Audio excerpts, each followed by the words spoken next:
Hi friends, ఈరోజు మా dinner వచ్చి బయట క్లైమేట్ చల్లగా ఉంది. గారెలు వేసాను. గారెల్లోకి యాక్చువల్గా కొబ్బరి పచ్చడి అనుకున్నాను, కానీ మా బాబు కొంచెం కోల్డ్ కాఫ్ ఉన్నాయి, మళ్ళీ కొబ్బరి తింటే ఇబ్బంది పడతాడేమో నైట్ అని వాడు అడిగాడని టమాటా పచ్చడి చేశాను. ఇటు పక్కేమో గారెలు అవుతున్నాయి.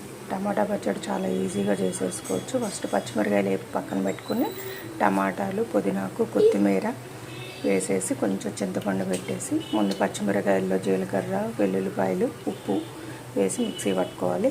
తర్వాత టమాటా ముక్కలు మనం వేయించినవి కూడా తీసేసి పెట్టేసుకుంటే మన టమాటా పచ్చడి రెడీ అయిపోతుంది. ఇటుపక్క గారెలు వేడివేడిగా, ఇటుపక్క స్పైసీగా టమాటా పచ్చడి. మీరు కూడా గారెలు ఇట్లానే వేస్తారా? నాకు కామెంట్స్లో చెప్పండి. టమాటా పచ్చడి. ఓకే ఫ్రెండ్స్, మీరు డిన్నర్కి ఏం తిన్నారో కామెంట్స్ చేయండి.